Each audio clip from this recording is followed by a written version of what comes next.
Hello friends, आज मैं आपके साथ लेके आया हूँ मैक्रो इकोनॉमिक्स का एक टॉपिक जिसका नाम है सेज लॉ ऑफ मार्केट्स।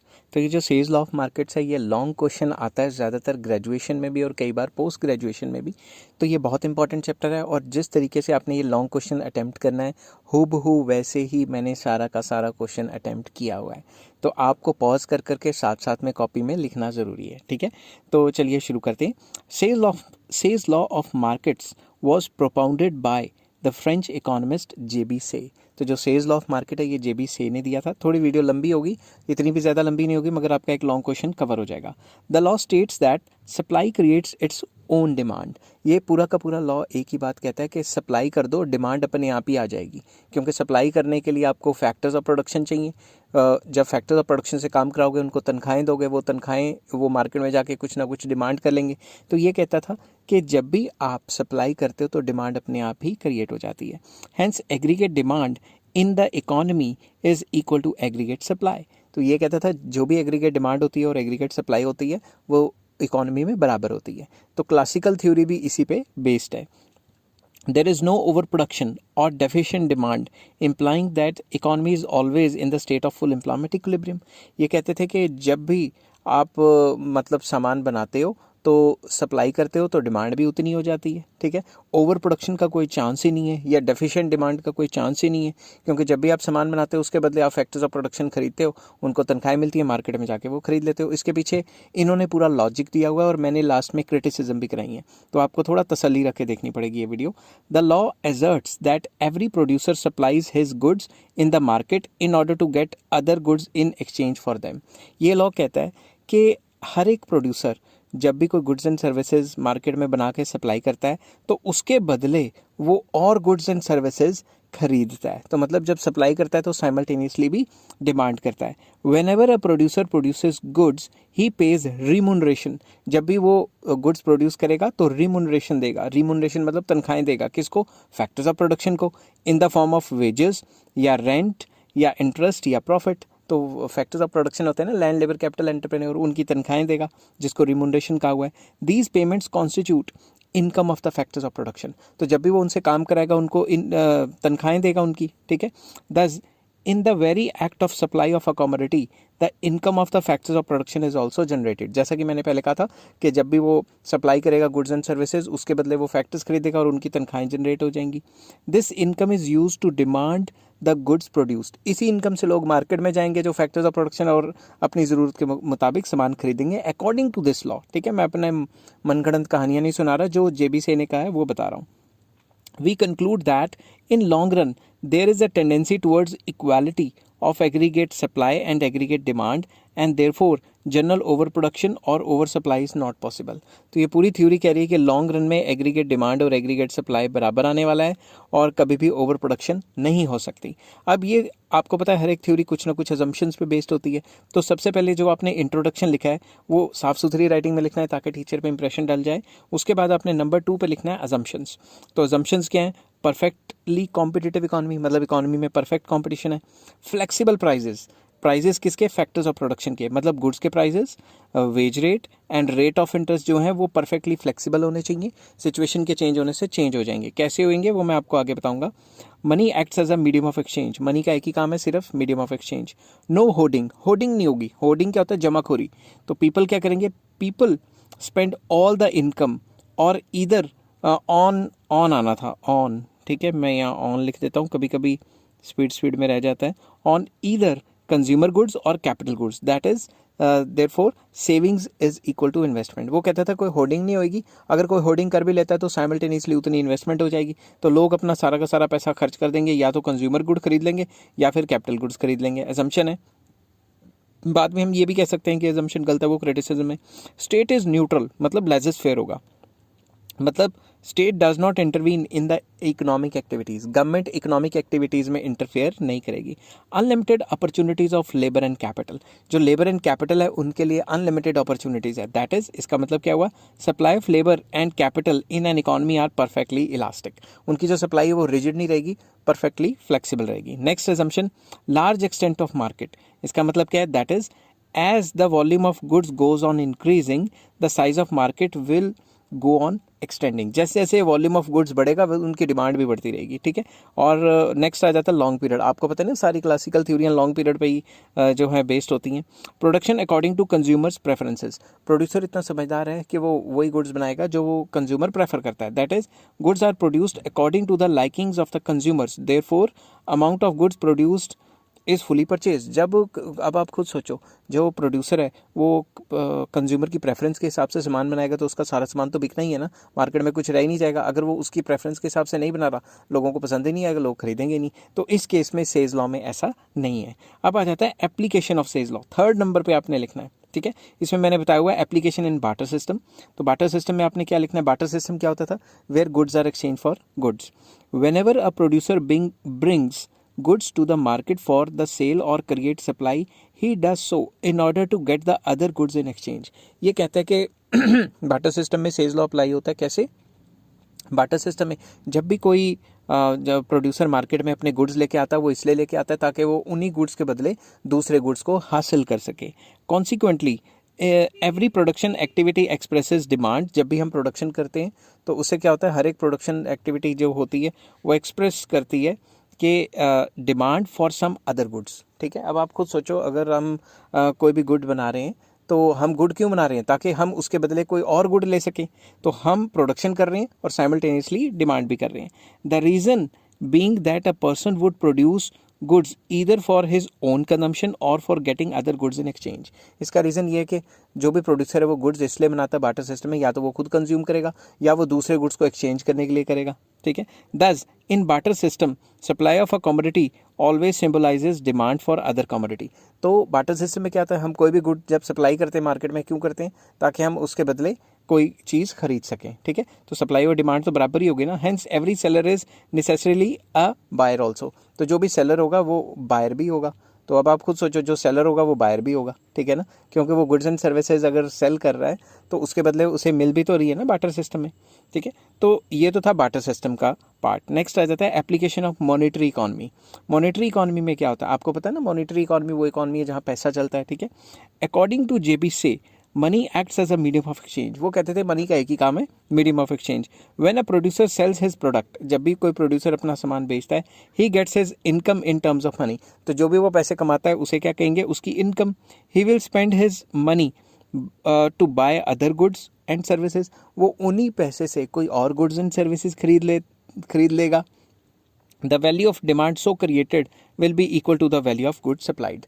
तो इनका कहना है, जेबीसी का कहना है कि जब भी वो गुड्स बनाएगा और गुड्स बना के जब मार्केट में बेचेगा, उससे जो भी कमाएगा उससे फिर से गुड्स एंड सर्विसेज की सप्लाई कर देगा, मतलब डिमांड कर देगा। तो ओवरऑल ये क्या कहना चाहते हैं कि पहले वो मार्केट में सामान बना के बेचता है, जिसे एग्रीगेट सप्लाई कहते हैं, और उससे क्या कमाता है? इनकम, और उस इनकम से फिर से डिमांड कर लेता है। तो ये पैरा कहना चाहता है, ये वाला पूरा का पूरा, कि जब भी वो सप्लाई करता है उस पैसे से वो फिर से खरीद लेगा, तो डिमांड और सप्लाई बराबर आ जाएंगे, ठीक है। इसके बाद जो थर्ड पार्ट आपने करना है वो है implications of Say's law of markets. Says law of markets की इम्प्लीकेशंस क्या है? पहली इम्प्लीकेशन है general over production is impossible. Says law के हिसाब से चलें तो ओवर प्रोडक्शन नहीं हो सकती। क्यों नहीं हो सकती? ध्यान से समझना इसको। General over production is a situation in which aggregate supply is more than aggregate demand over a long period of time। अगर लंबे टाइम तक सप्लाई ज़्यादा है और डिमांड कम है तो ये क्या होगी? ओवर प्रोडक्शन की सिचुएशन। बट सेज लॉ क्या कहते थे? General over production is impossible because when production increases the income of factors of production also increases. जब भी प्रोडक्शन बढ़ाएगा तो जो फैक्टर्स ऑफ प्रोडक्शन से काम करवा रहा है उनकी भी तो तनख्वाहें बढ़ेंगी, which automatically leads to more demand. तो जैसे ही वो उनको ज़्यादा तनख्वाहें मिलेंगी वो ज़्यादा डिमांड कर देंगे। Thus demand is always equal to supply. अब यही कंसेप्ट बार बार रिपीट हुआ है हर एक पॉइंट में। तो आप मुझे ये ना कहना कि मैं हर एक पॉइंट में एक ही बात कही जा रहा हूँ, क्योंकि बार बार सेज लॉ इसी लॉजिक के ऊपर बेस्ड है, ठीक है। नेक्स्ट आ जाता है general unemployment is impossible. General unemployment नहीं हो सकती। क्यों नहीं हो सकती? General unemployment refers to a situation in which supply of labour that is SL is more than demand for labour. अब अगर सप्लाई ऑफ लेबर ज़्यादा है जैसे हमारे कंट्री में, तो डिमांड फॉर लेबर कम है, तभी तो अनएम्प्लॉयमेंट है ना, क्योंकि लेबर की सप्लाई ज़्यादा है और डिमांड कम है। समझ के बात? व्हेन, अब ध्यान से समझना ये बात, when supply of labour is more than demand for labour wage rate falls. जब भी किसी चीज़ की सप्लाई बढ़ जाती है और डिमांड कम हो जाती है तो तनख्वाहें क्या होती हैं? गिर जाती हैं। ये कौन कह रहा है? क्लासिकल्स भी यही कहते हैं और सेज लॉ भी यही कहता है, ठीक है। पहले सेज लॉ ने कहा था और सेज लॉ के ऊपर ही क्लासिकल थ्योरी बेस्ड है। अंडर परफेक्ट कंपटीशन, अगर परफेक्ट कंपटीशन हुआ, labour is demanded up to a point where wages are equal to marginal revenue productivity. आपको पता है परफेक्ट कंपटीशन में लेबर की डिमांड तब तक होती है जब तक वेजेस और मार्जिनल रेवेन्यू प्रोडक्टिविटी बराबर नहीं होती। ये माइक्रो का कंसेप्ट है, आपको माइक्रो के वेजेस के चैप्टर में, मार्जिनल रेवेन्यू प्रोडक्टिविटी थ्योरी के चैप्टर में आपको माइक्रो की प्लेलिस्ट में मिल जाएगा, ठीक है। अब fall in the wage rate means reduction in the cost of employer. अगर तनख्वाहें गिर गई, ठीक है, सप्लाई ज़्यादा है, डिमांड कम है, तो तनख्वाह गिर गई। तनख्वाह गिरने से क्या होगा, जो एम्प्लॉयर्स हैं, जो मालिक हैं, जो प्रोड्यूसर हैं, उनकी क्या होगी, उनकी कॉस्टिंग कम हो जाएगी। They will tempted to employ more labour. तो जैसे ही तनख्वाहें गिरेंगी उनकी कॉस्टिंग कम होगी, वो ज़्यादा लेबर एम्प्लॉय कर लेंगे, तो डिमांड फॉर लेबर बढ़ जाएगी और सप्लाई के बराबर नहीं आ जाएगी। क्योंकि खुद सोचो, अगर लेबर सस्ती हो रही है तो जहाँ 4 बंदे लगाते हैं वहाँ पे हम 4 की जगह 8 बंदे लगा देंगे ताकि काम अच्छे तरीके से चले, ठीक है।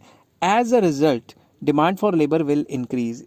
जैसी वेज रेट सस्ती होगी क्योंकि हमारी कॉस्टिंग कम हो जाएगी प्रोड्यूसर की, तो उससे क्या होगा, उससे डिमांड फॉर लेबर बढ़ जाएगी, क्योंकि जहाँ 4 बंदे लगे हैं वो 8 बंदे लगा लेगा। The producers will go on increasing production till full employment situation is achieved. वो तब तक बंदों को एम्प्लॉय करते रहेंगे जब तक फुल एम्प्लॉयमेंट अचीव नहीं हो जाती। It may be possible that unemployment takes place for a short period. ऐसा भी हो सकता है कि शॉर्ट पीरियड के लिए अनएम्प्लॉयमेंट हो, but such a situation will be short lived. तो शॉर्ट पीरियड के लिए हो सकती है, मगर ये पूरी की पूरी थ्योरी लॉन्ग पीरियड है, तो लॉन्ग पीरियड में फुल एम्प्लॉयमेंट रिटेन हो ही जाएगी। नेक्स्ट आ जाता है वही शॉर्ट पीरियड वाली बात। थर्ड इम्प्लीकेशन इसकी, partial over production and partial unemployment are possible. वो कहता है जनरली, आमतौर पे तो ऐसा नहीं होता, मगर पार्शियली हो सकता है। इसमें ये क्या लिखा है, if the anticipations of the producers regarding the demand for a commodity are not correct, then supply of it may be more or less than the demand। अगर कोई भी प्रोड्यूसर डिमांड की अच्छे तरीके से एंटीसिपेशन ना लगा सके, फोरकास्टिंग ना कर सके, तो ऐसी सिचुएशन में सप्लाई जो होगी वो ज़्यादा कर देगा या कम कर देगा और डिमांड भी ऊपर नीचे हो जाएगी, मतलब सप्लाई और डिमांड में इनइक्वालिटी आ सकती है, ठीक है। In other words, there can be partial over production and unemployment in the industry. तो इंडस्ट्री में उस पर्टिकुलर शॉर्ट पीरियड के लिए पार्शियल ओवर प्रोडक्शन भी हो सकती है या अनएम्प्लॉयमेंट भी हो सकती है, but total demand and total supply tend to remains equal. तो मतलब अगर लॉन्ग रन की बात करेंगे, लॉन्ग रन में टोटल डिमांड टोटल सप्लाई बराबर रहेगी, मगर मान लो एक इंडस्ट्री में हो सकती है, क्या पता पूरी इंडस्ट्री में ना हो, मगर एक फैक्ट्री में हो जाए या एक किसी पर्टिकुलर, जैसे मान लो नाइक, एडिडास है, ये पूरी की पूरी इंडस्ट्री की जब बात कर रहे हैं, इसमें टोटल डिमांड टोटल सप्लाई तो बराबर होगी, मगर एक फैक्ट्री में, एक ब्रांड में क्या पता ऊपर नीचे हो जाए, वो कौन करे, JB Say. It implies that if there is over production of one good there may be under production of another good. तो अगर एक गुड ज़्यादा बना है तो दूसरा गुड की प्रोडक्शन अपने आप ही कम हो जाएगी, और ये किसका कहना है, जेबीसी का। तो कहता था पार्शली शॉर्ट टर्म के लिए ऊपर नीचे हो सकता है अगर प्रोड्यूसर की एंटीसिपेशन या फोरकास्टिंग गलत हो। नेक्स्ट आ जाता है use of unemployed resources pay for itself. अब इसका क्या मतलब है, another implication of Say's law is that if unemployed resources are put to use then they will pay for themselves.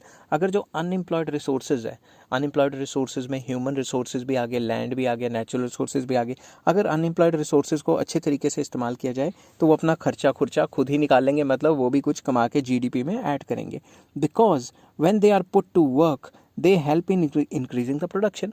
क्योंकि जब भी उनसे कोई ना कोई काम कराया जाएगा, उनकी प्रोडक्शन, वो प्रोडक्शन में मतलब पॉजिटिव रोल प्ले करेंगे, प्रोडक्शन बढ़ेगी उससे।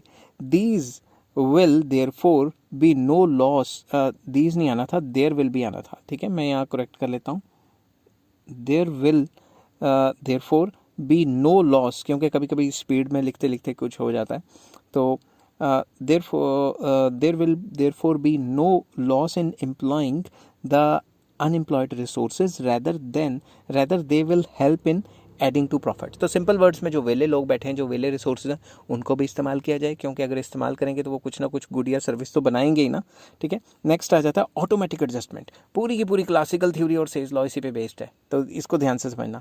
ये कहता है कि अगर कोई भी पंगा पड़ेगा किसी भी मार्केट में तो ऑटोमेटिकली वो उसको एडजस्ट कर लेगी। कैसे करेगी वो बताता हूँ। According to Say's law of markets all economic parameters of a competitive economy are automatically adjusted। कैसे? This adjustment takes place in 3 ways। सबसे पहला एडजस्टमेंट थ्रू वेज रेट। अब वेज रेट में कैसे एडजस्टमेंट होती है, ध्यान से समझना। अगर सप्लाई ऑफ लेबर ज़्यादा है और डिमांड फॉर लेबर कम है, तो इससे क्या होगा, लेबर की डिमांड कम है, सप्लाई ज़्यादा है, तो वेजेस गिर जाएंगी अपने आप।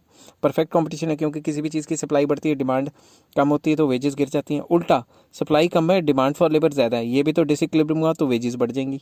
तो कहने की बात ये कि वेज रेट के थ्रू आप सप्लाई और डिमांड फॉर लेबर को अपने कंट्रोल में रख सकते हो। ठीक है, मैंने यहाँ लिखा है if the supply of labour is more than the demand wage rate will fall, as a result demand for labour will increase. इससे क्या होगा, डिमांड फॉर लेबर बढ़ जाएगी और लेबर की डिमांड बढ़ने की वजह से लेबर की डिमांड बढ़ के सप्लाई के बराबर आ जाएगी, और इस सिचुएशन में लेबर की डिमांड गिर जाएगी, गिर के फिर सप्लाई के बराबर आ जाएगी, तो इक्विलिब्रियम फिर से रिटेन हो जाएगा। नेक्स्ट आ जाता है एडजस्टमेंट थ्रू प्राइस लेवल। इसमें भी वही है। अब खुद सोचो, डिमांड ज़्यादा किसी चीज़ की, सप्लाई कम है, तो क्या होगा, प्राइजेस बढ़ जाएंगे, प्राइजेस के बढ़ने से डिमांड गिर जाएगी और सप्लाई के बराबर आ जाएगी। और अगर डिमांड कम है, सप्लाई ज़्यादा है, तो प्राइजेस गिर जाएंगे, प्राइजेस गिर जाएंगे तो डिमांड बढ़ जाएगी और डिमांड के बढ़ने से वो सप्लाई के बराबर आ जाएगी, तो भी इक्विलिब्रियम रिटेन हो जाएगा। इसको इंग्लिश में मैंने लिखा है disequilibrium of demand and supply will cause automatically या automatic change in the price level. Price level अपने आप चेंज होएगा। If the demand is less than supply price will fall, वही जो मैंने ऊपर बताया। ठीक है, प्राइस विल फॉल, ये वाली सिचुएशन नीचे वाली। As a consequence demand will increase and supply will decrease. तो इसको कहने की बात है कि ये ऑटोमेटिकली अपने आप एडजस्ट कर जाते हैं। एंड नेक्स्ट आता है adjustment of rate of interest. Rate of interest भी एडजस्ट होता है। मैं आपको साइड पे समझाता हूँ, दिमाग से सोचो। अगर सारे लोग सेविंग कर रहे हैं, सेविंग ज़्यादा है और इन्वेस्टमेंट कम है, तो इससे क्या होगा, रेट ऑफ इंटरेस्ट गिर जाएगा। रेट ऑफ इंटरेस्ट के गिरने से जो सेवर्स हैं वो कहेंगे हम पैसे सेव ही क्यों करें, क्योंकि रेट ऑफ इंटरेस्ट तो बैंक नहीं दे रहा, तो वो सेविंग गिरा देंगे। और अगर रेट ऑफ इंटरेस्ट कम है तो हर कोई लोन लेगा, तो इन्वेस्टमेंट भी बढ़ जाएगी। तो इन दोनों की वजह से जो है रेट ऑफ इंटरेस्ट के चेंज होने की वजह से सेविंग और इन्वेस्टमेंट में बराबरी आ जाएगी। अगर इसे उल्टा चलें, सेविंग कम है और इन्वेस्टमेंट ज़्यादा है, तो रेट ऑफ इंटरेस्ट बढ़ जाएगा, जिससे लोग क्या करेंगे, सेविंग करनी ज़्यादा शुरू कर देंगे, क्योंकि बैंक रेट ऑफ इंटरेस्ट ज़्यादा दे रहा है, और इन्वेस्टमेंट गिर जाएगी, क्योंकि इतने महंगे रेट ऑफ इंटरेस्ट पे कोई लोन नहीं लेने वाला। ठीक है, तो रेट ऑफ इंटरेस्ट के चेंज होने से सेविंग और इन्वेस्टमेंट में बराबरी आ सकती है। तो इस पॉइंट में लिखा है change in interest rate will help to equalize saving and investment. If saving is more than investment, then interest rate will fall, which reduces savings और increase investment and vice versa. मतलब मैंने एक situation बोल दी, दूसरी के लिए मैंने vice versa लिख दिया, क्योंकि ये वीडियो पहले ही बड़ी लंबी हो चुकी है। ठीक है, नेक्स्ट आता है पॉसिबिलिटी ऑफ अनएम्प्लॉयड नहीं unlimited output and growth of capital. तो इसमें क्या होता है, the reason being that aggregate demand and aggregate supply are always equal. ये चांसेस है कि अनलिमिटेड ग्रोथ ऑफ आउटपुट या कैपिटल हो जाए। तो आपको ये तो पता है, पूरी की पूरी थ्योरी कहती है कि एग्रीगेट डिमांड एग्रीगेट सप्लाई बराबर होगी। If there is an increase in the production there will be increase in the demand as well. अगर प्रोडक्शन बढ़ गई तो डिमांड भी बढ़ जाएगी। Increase in production will thus prove to be beneficial. अगर एक बार अनलिमिटेड आउटपुट आपने बना दी तो उससे अनलिमिटेड तक प्रोडक्शन या मतलब डिमांड बढ़ सकती है। तो सिंपल वर्ड्स में ये कह रहा है कि अगर किसी कंपनी ने बहुत ज़्यादा सप्लाई कर दी तो डिमांड भी उसके बराबर आने के लिए बहुत ज़्यादा हो जाएगी। नेक्स्ट आ जाता है मनी इज़ अ व्हील। मतलब मनी का एक ही काम है, medium of exchange. According to JB Say every economy is basically a barter system. पूरी ज़्यादातर हर एक इकॉनमी बार्टर सिस्टम होती है, क्योंकि वो गुड्स बनाता है ताकि वो जो भी पैसे हैं उससे कोई और गुड्स खरीद सके। ठीक है ना। It implies that goods are exchange for goods. Goods के बदले गुड्स एक्सचेंज होते हैं, ये बार्टर सिस्टम कहता है।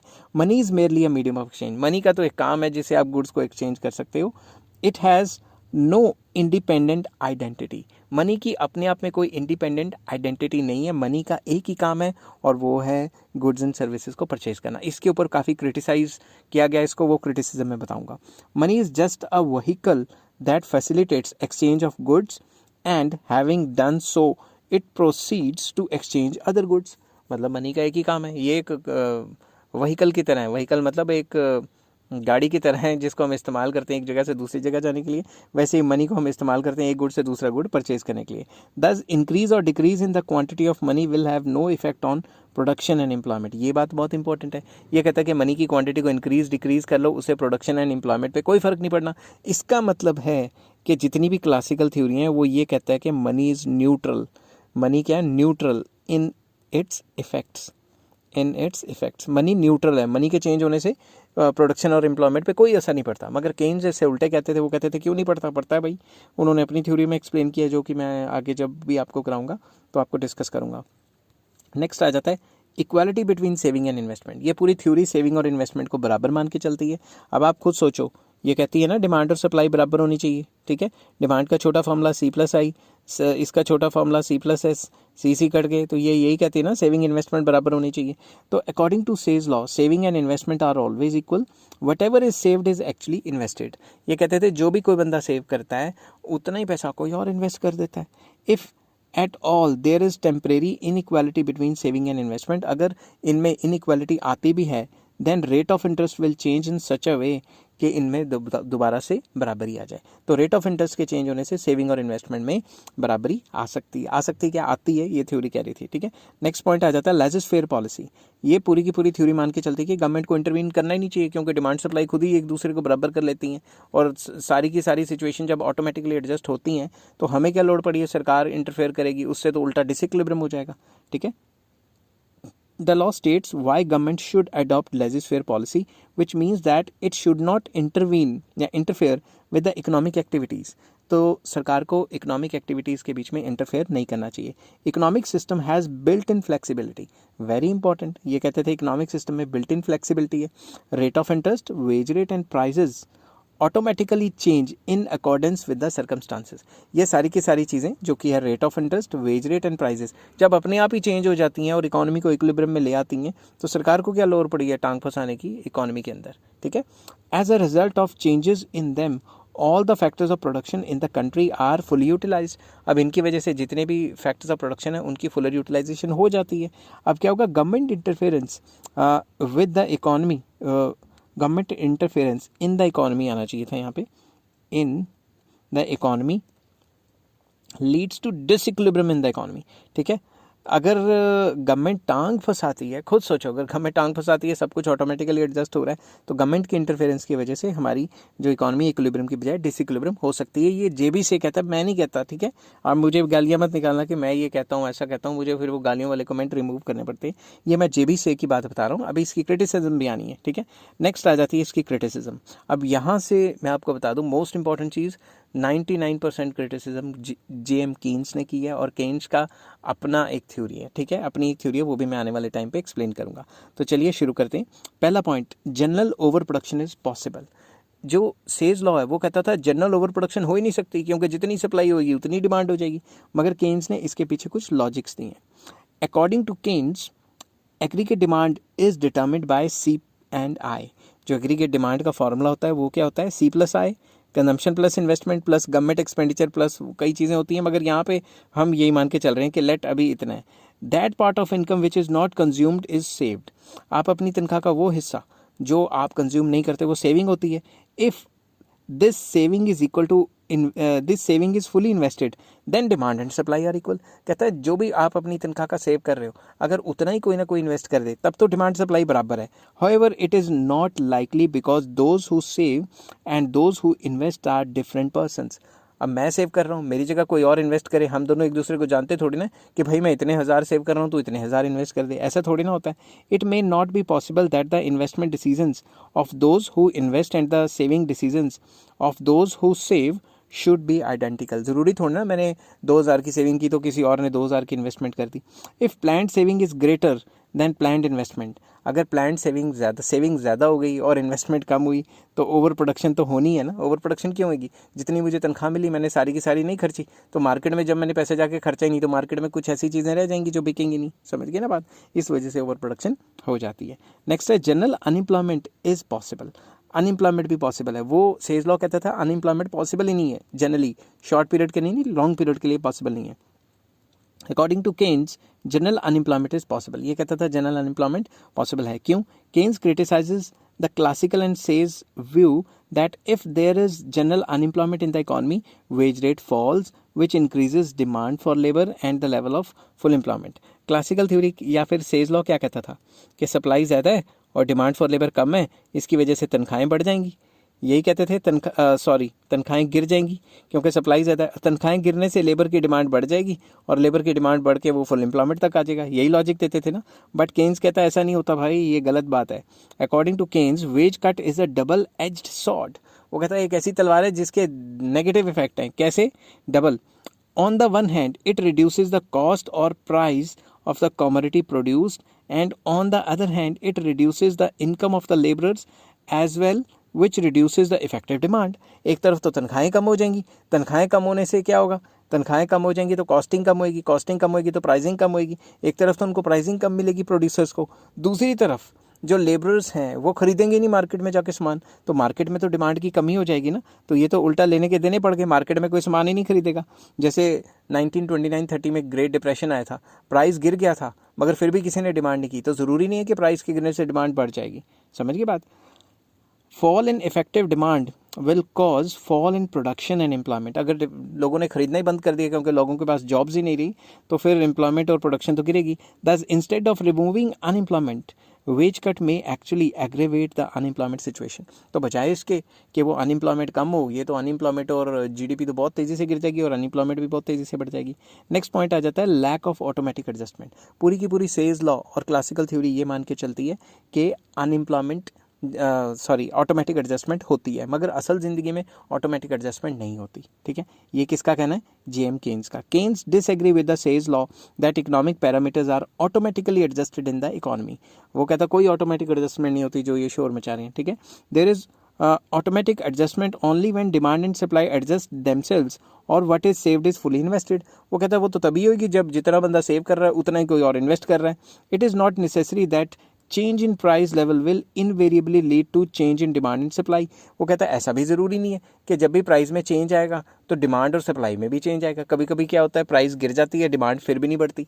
ठीक है ना, जैसे जब भी इकॉनमी में रिसेशन या डिप्रेशन आता है, जैसे अभी कोरोना आया था, कई चीज़ें सस्ती होगी मगर हमारी जेब में पैसे ही नहीं थे उनको खरीदने के।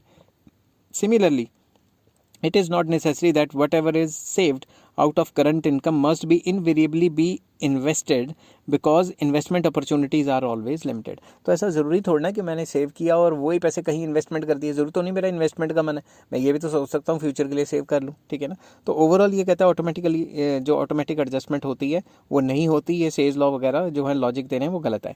नेक्स्ट है Say's law is not logical. ठीक है, सेज लॉ लॉजिकल नहीं है। कैसे? Says law is logically incorrect, that is its logic that aggregate demand is equal to aggregate supply is not correct। वो कहता था सेज लॉ डिमांड सप्लाई हमेशा बराबर होगी, वो भी गलत है। Proving this logic as wrong, Keynes holds that aggregate demand can be divided into two parts। जैसा कि मैंने पीछे करवाया कि एग्रीगेट डिमांड के दो पार्ट्स हैं, consumption and investment. both these parts total demand depends upon different factors. इन दोनों की बात करें कंजम्पशन एंड इन्वेस्टमेंट पे, तो जो टोटल डिमांड है वो डिफरेंट फैक्टर्स पे बेस्ड है। कैसे? कंजम्पशन जो सी है it depends upon income of an individual and psychological factors. मेरी जो कंजम्पशन है, मेरी साइकोलॉजिकल फैक्टर्स के कल को क्या होगा, अनुमान लगाना, एक्सपेक्टेशन करना, उस पर भी डिपेंड करती है, और मेरी इनकम पे भी डिपेंड करती है। जो इन्वेस्टमेंट है वो किस पे डिपेंड करती है? रेट ऑफ इंटरेस्ट पे। रेट ऑफ इंटरेस्ट कम है तो मैं इन्वेस्टमेंट करूँगा, ज़्यादा तो नहीं करूँगा। एंड एमईसी आपको मैंने पिछले चैप्टर में कराया हुआ है, इसी प्लेलिस्ट में पढ़ा हुआ है, आप जाके चेक कर सकते हैं। एमईसी होता है एक्सपेक्टेड प्रॉफिटेबिलिटी। इन्वेस्टमेंट भी मैं तब करूँगा जब एक्सपेक्टेड प्रॉफिटेबिलिटी होगी। It is not necessary that when income increases, तो इसीलिए ये ज़रूरी नहीं है कि जब भी इनकम बढ़ती है तो consumption and investment should also increase in the same ratio. तो जब भी इनकम बढ़ेगी ज़रूरी थोड़ा ये भी सेम रेशो में बढ़ेंगे। ठीक है, तो ओवरऑल ये साइकोलॉजिकल लॉ की बात कर ली कि इनकम के बढ़ने से कंजम्पशन कम बढ़ती है। तो इन्होंने जो लॉजिक दिया था कि डिमांड और सप्लाई बराबर होएगी, क्यों होएगी, ऐसा जो लॉजिक दिया था वो गलत लॉजिक दिया था। नेक्स्ट, अब आपको एक और छोटी सी बात बता दूं, जो एग्रीगेट सप्लाई है और एग्रीगेट डिमांड है ये बराबर रहेगी डिमांड। ठीक है, एग्रीगेट सप्लाई को इनकम भी कहा जाता है और एग्रीगेट डिमांड को C+I। ये कहते हैं कि जितना ये बढ़ेगी उतना ही ये वाली चीज़ बढ़ेगी, मगर ऐसा ज़रूरी तो नहीं है ना, तो ये पॉइंट यही कह रहे हैं। नेक्स्ट आ जाता है equilibrium between saving and investment. पूरी की पूरी थ्योरी यही कह रही है कि सेविंग और इन्वेस्टमेंट बराबर है, बट केन्स कह रहा है ऐसा नहीं होता। According to Keynes it is not necessary that savings and investment decisions should always be identical. जितना सेविंग कर रहे हो उतना इन्वेस्टमेंट करना, ऐसा ज़रूरी थोड़ा ना। Keynes was of the opinion that equilibrium between saving and investment is not brought about by change in rate of interest but by change in level of income। ध्यान से समझना इस बात को। Keynes was of the opinion that equilibrium between saving and investment is not brought about by change in rate of interest but by change in income।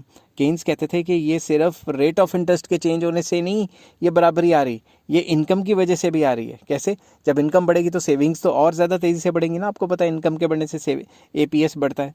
10 it is not necessary that planned saving should always be equal to planned investment. तो वो कहते थे saving investment कभी बराबर हो ही नहीं सकते, क्योंकि जो क्लासिकल थ्योरी कहती है कि saving is a function of rate of interest and investment is a function of rate of interest, ऐसा नहीं है, बिकॉज सेविंग्स जो है वो इनकम पे भी डिपेंड करती है।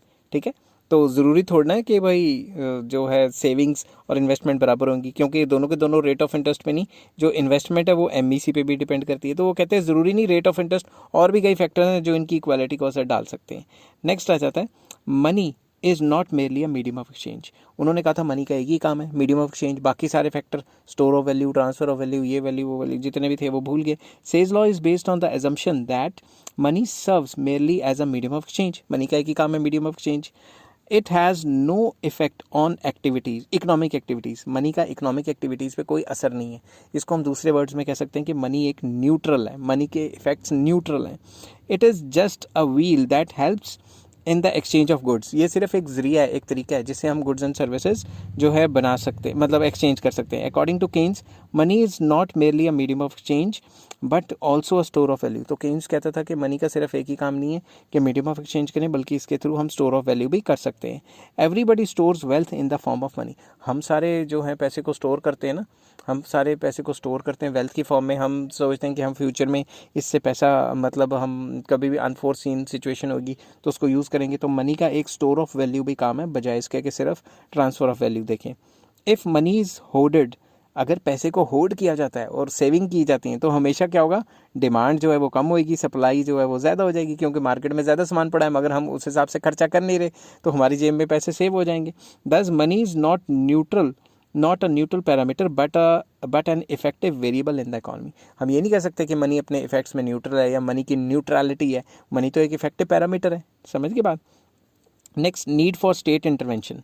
According to Keynes, Say's law क्या कहता था भाई कि भाई सरकार की ज़रूरत नहीं है, सरकार टांग फंसाएगी, इकॉनमी में इंटरफेयर करेगी तो डिसइक्विलिब्रियम आ जाएगा। तो केन्स क्या कहते हैं, there is deficiency of investment and problems like over production and unemployment springs up in the economy. तो इकॉनमी में प्रॉब्लम है, इन्वेस्टमेंट की कमी है, ओवर प्रोडक्शन भी हो सकती है, अनएम्प्लॉयमेंट भी हो सकती है। Therefore government must intervene in the economic affairs of the country so as to correct this disequilibrium. तो गवर्नमेंट को क्या करना चाहिए, क्योंकि वेलफेयर स्टेट्स का ज़माना है आजकल, तो गवर्नमेंट इंटरवीन करेगी इकोनॉमिक एक्टिविटीज़ में, तो इनकम एम्प्लॉयमेंट आउटपुट को बढ़ाएगी गवर्नमेंट। ठीक है, government interference does not imply end of capitalism but its reformation. तो गवर्नमेंट इकॉनमी में जब टांग फंसाएगी या इंटरफेयर करेगी, इसका मतलब ये नहीं है कि भाई सोशलिज्म ले आओ। केन्स कहता था इसका मतलब ये है कि जो कैपिटलिज्म है इसमें रिफॉर्म्स लेके आओ। ठीक है, नेक्स्ट आ जाता है लॉन्ग टर्म इक्विलिब्रियम। ये भी बहुत इंपॉर्टेंट पॉइंट है, क्योंकि पूरी की पूरी सेज लॉ और classical theory long term equilibrium पे बेस्ड है। Say's law is based on the assumption of long run equilibrium, that is in long run free forces of market demand under perfect competition may bring about equilibrium between the demand and supply. तो पूरी का पूरा says law कहता है कि long run में जो forces of market demand and market supply है, या एग्रीगेट डिमांड एग्रीगेट सप्लाई है, वो आपस में एक दूसरे को बराबर कर देती हैं, क्योंकि परफेक्ट कंपटीशन है। बट कीन्स कहता है भाई ऐसा नहीं होता। It is the problem of unemployment in the short run which is more important than the problem of full employment in the long run. वो कहता है भाई लॉन्ग रन की जो प्रॉब्लम है, फुल एम्प्लॉयमेंट होगी नहीं होगी, उससे हमें कोई लेना देना नहीं है, हमें तो शॉर्ट रन में जो अनएम्प्लॉयमेंट है इससे लेना देना है। Because in long run we all are dead. Long run में तो हम मर ही जाएंगे। 100-200 साल की स्टडी क्या करनी, जो शॉर्ट पीरियड में अनएम्प्लॉयमेंट है उसकी स्टडी करनी चाहिए। तो says law of markets does not offer any logical explanation कि शॉर्ट रन में जो अनएम्प्लॉयमेंट है इसका क्या हुआ, कैसे हुआ, तो इसलिए इसकी बुराई की जाती है, क्योंकि सब कुछ ये लॉन्ग टर्म के पर्सपेक्टिव से बताता है। Next, trade cycles. अगर हम सेज लॉ या क्लासिकल थ्योरी के हिसाब से चलें तो डिमांड सप्लाई तो बराबर है, तो मतलब ट्रेड साइकिल पता है ना क्या होता है भाई, ये बूम, रिसेशन, डिप्रेशन, ये अप्स एंड डाउन्स जो इकोनॉमी में आते हैं। तो अगर इनके हिसाब से चलें तो ये तो आने नहीं चाहिए, क्योंकि डिमांड सप्लाई बराबर होती है। If we go by Say's law the economy should not suffer from any trade cycle. The economy should be generally in equilibrium, क्योंकि डिमांड सप्लाई हमेशा बराबर रहते हैं। But in reality every economy is subject to fluctuations. हर एक economy में fluctuations आती हैं, या ट्रेड साइकिल्स या बिजनेस साइकिल भी इसको कहा जाता है। Say's law fails to capture the impact of trade cycles on economic activity. Says law ये बताता ही नहीं हमें कि भाई बिजनेस फ्लक्चुएशंस आएंगी या ट्रेड साइकिल्स आएंगी, उसकी वजह से इकॉनमी पे क्या असर पड़ेगा। नेक्स्ट एंड लास्ट पॉइंट आ जाता है application of partial equilibrium to general equilibrium. आपको मैं याद दिला दूं, जो पार्शियल इक्विलिब्रियम एनालिसिस होता है उसको माइक्रो इकोनॉमिक्स में हम स्टडी करते हैं। तो इन्होंने क्या किया, माइक्रो इकोनॉमिक्स की स्टडी को मैक्रो इकोनॉमिक्स में डाल दिया। तो ये जो जनरल इक्विलिब्रियम होता है इसको मैक्रो कहते हैं। तो अब आप खुद सोचो, माइक्रो इकोनॉमिक्स की स्टडी को मैक्रो इकोनॉमिक्स में डालेंगे तो रिजल्ट तो उल्टे पुल्टे ही आएंगे। Says law applies partial equilibrium analysis to the economy as a whole, and this is the reason why its implication prove to be wrong. इसी वजह से इसने जो भी कहा है वो उल्ट पुल्ट हो गया। अब आप दिमाग से सोचना, छोटा सा है, वीडियो ज़्यादा लंबी होगी है, मैं छोटी सी बात बताता हूँ आपको। Partial equilibrium analysis micro economics होता है। मान लो माइक्रो इकोनॉमिक्स कहती है कि एक इंडिविजुअल की स्टडी करना, एक इंडिविजुअल को सेविंग करनी चाहिए क्योंकि उसका फ्यूचर में कुछ भी अगर उल्ट पुल्ट हो गया तो उसके पैसे उसके काम आएंगे ना। मगर अगर यही थ्योरी हम पूरी इकोनॉमी पे लगा देंगे, अगर सारे के सारे पैसे सेव करने बैठ गए तो मार्केट में तो सामान ही नहीं बिकना। समझ गए ना बात? तो हम माइक्रो की थ्योरी मैक्रो में नहीं लगा सकते। आई होप ये वीडियो आपको पसंद आई होगी। थोड़ी लंबी हो गई, इतनी लंबी मेरे को बनाने की आदत नहीं है, मगर मेरा मकसद था कि मैं आपका पूरा का पूरा एक लॉन्ग क्वेश्चन कवर करूं। अगर आपको ये वीडियो पसंद आई है तो please like share and subscribe. Take care, have a nice day.